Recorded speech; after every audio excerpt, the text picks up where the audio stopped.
Salut les amis, c'est Max Blade, j'espère que vous allez bien et on se retrouve aujourd'hui pour le résumé, l'analyse et mon avis sur l'épisode 2 et 3 de Star Wars Vision.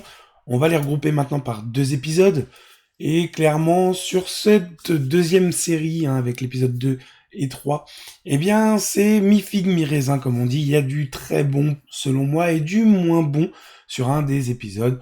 On en parle dans cette vidéo avant d'aller plus loin comme d'habitude. N'oubliez pas de bombarder les petits pouces bleus, de t'abonner si ce n'est pas déjà fait, d'activer la petite cloche de notif pour savoir dès que je pars en live, dès que je m'enligne une nouvelle vidéo. N'hésite pas aussi à me rejoindre sur les différents réseaux sociaux en description.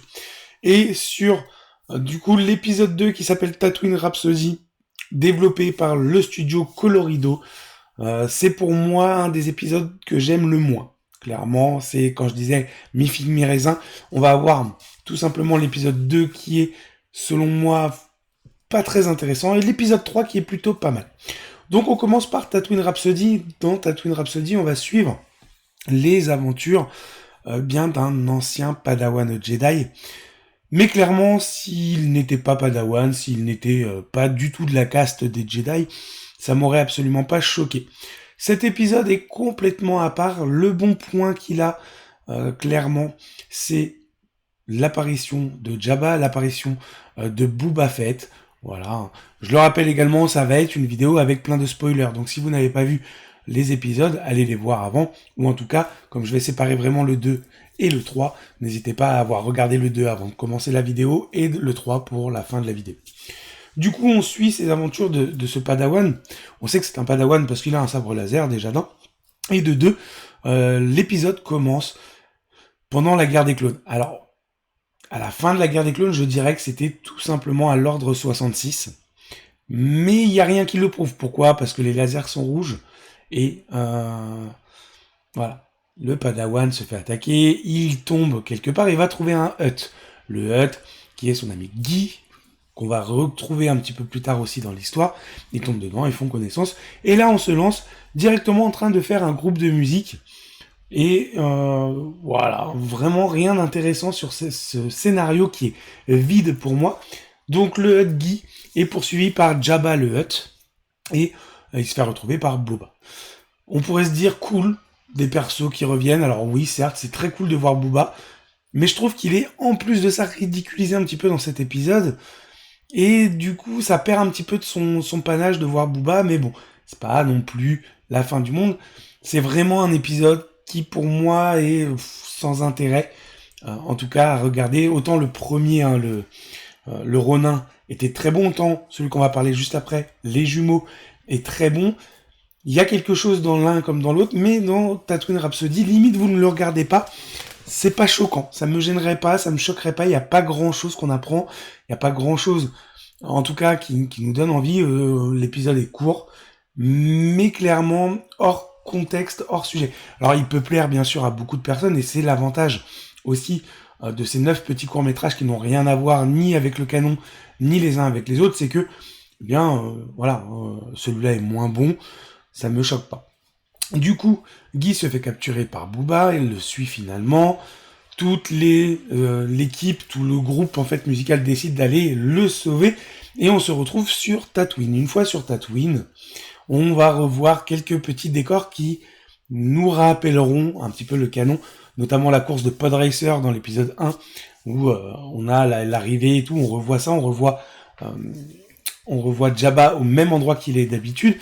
Et ils ont été négocier un accord à la base pour essayer de sauver son pote en faisant une première musique, puisque c'est un groupe de musique. Ils font leur musique, au final tout le monde en redemande et eh bien le héros, le petit Padawan, demande à Jabba d'être son premier sponsor au lieu de tuer son pote. Son pote qui ne voulait tout simplement pas suivre la façon de penser des Hutt, qui pour lui n'est pas intéressante ni bonne.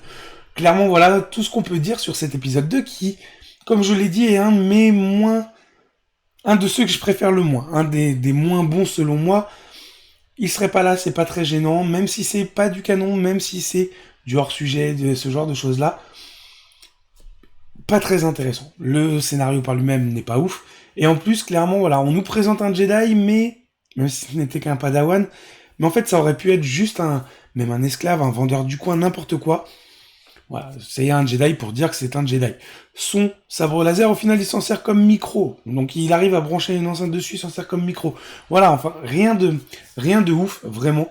C'est un des moins bons selon moi, si ce n'est le moins bon, mais on y reviendra sur les prochains. En tout cas, jusque-là, clairement, sur les 3 premiers, c'est bien en dessous des autres. On va pouvoir maintenant attaquer l'épisode 3, qui est pour moi un des plus spectaculaires, en tout cas sur ce début de série. Alors attention, si vous regardez le 3e épisode, Les Jumeaux, développé par le studio Trigger, posez votre cerveau. Il n'y a rien de logique dans cet épisode-là. Il est juste là pour en mettre plein les mirettes, vraiment pour en prendre plein la tronche et apprécier le spectacle. Donc les jumeaux sont tout simplement 2 jumeaux qui sont nés du côté obscur. Ils sont nés du côté obscur de la Force et ils ont été mis très jeunes dans un vaisseau avec du coup des droïdes pour les élever. Donc ils grandissent dans ce destroyer-là et on se rend compte très vite que l'épisode est orienté vers un conflit entre les 2 jumeaux. Pourquoi ? Eh bien puisque la source d'énergie du destroyer est récupérée par le frère et il essaye de s'en aller avec cette source d'énergie énorme. On va découvrir un petit peu après ce que c'est. La sœur, du coup, décide de le prendre en chasse, et les deux sont avec une armure assez noire, assez sombre. C'est vraiment la classe, honnêtement, rien que le visuel, on reconnaît les Stormtroopers, même si c'est un visuel un peu différent de l'original. C'est une patte graphique bien à part, on est un petit peu dans l'univers shonen en termes de visuel, mais très joli, honnêtement, ça pète. L'épisode 3, il claque, il envoie très lourd visuellement. Le frère se fait d'abord arrêter par une bande de Stormtroopers qu'il met KO, et quand il les met KO, il s'excuse. Donc déjà, on se doute que ça colle pas avec un Seigneur Sith, avec quelqu'un né dans le côté obscur, il s'excuse d'avoir mis KO la bande de Stormtroopers, et là, on se doute déjà qu'il y a pas mal de choses qui changent, puisque, voilà, il met KO, il s'excuse, il prend la source d'énergie pour l'enlever, entre guillemets, à sa sœur, qui vient du côté obscur. Beaucoup de choses vont faire comprendre que limite il aurait peut-être basculé vers le côté clair de la Force plutôt que le côté obscur. Au final, il se fait rattraper par sa sœur. De là s'ensuit un petit affrontement et le frère éclate son armure. Et on se rend compte qu'il n'a pas du tout l'aspect d'un seigneur noir des Sith, comme on pourrait le voir. Ce n'est ni un Dark Vador, ni un Anakin, ni un Palpatine, ce genre de choses-là. Il est vraiment le héros de shonen et clairement plutôt beau gosse, entre guillemets. Donc vraiment, on se dit, ouais, en fait, lui, c'est un héros. C'est pas un méchant, c'est pas un côté obscur, c'est un héros. Il va affronter sa sœur, il a vu, en fait, l'avenir grâce à ses pouvoirs, et il s'est rendu compte que sa sœur va abuser de l'énergie, de la source d'énergie, puisque, eh bien, dans tous les shonen, un petit peu de ce style-là, quand tu mets une source d'énergie dans ton armure, tu te développes. Voilà. On est un peu dans ce style-là.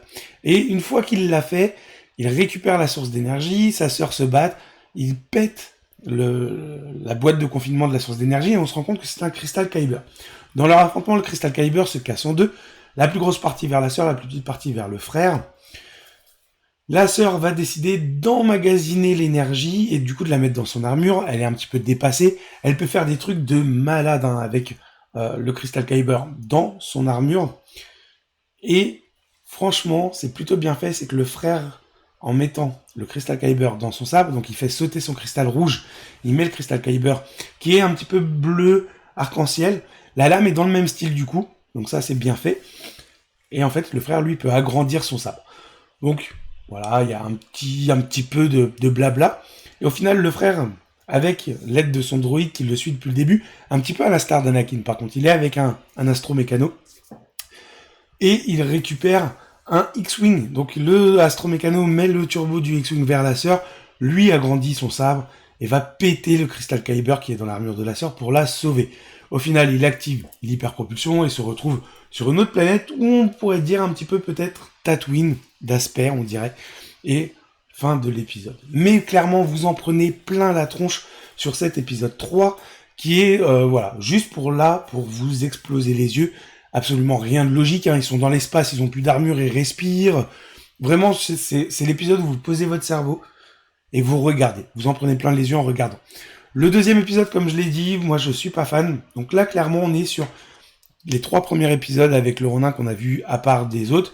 2 bons épisodes, un moins bon, c'est mon avis. N'hésitez pas à mettre le vôtre si vous avez vu les épisodes. Mais on est sur quelque chose d'un petit peu plus cool quand même sur le 1 et sur le 3. Sur ce, on en a fini avec ce résumé, l'analyse et surtout mon avis, vous l'avez compris, mi-figue mi-raisin, j'adore l'épisode 3, je n'aime pas du tout l'épisode 2 de Star Wars Vision. Mais en tout cas, on se retrouve très très vite pour la suite des épisodes sur Star Wars Vision. Prenez soin de vous, je vous souhaite un bon samedi, à très très vite. Ciao les amis.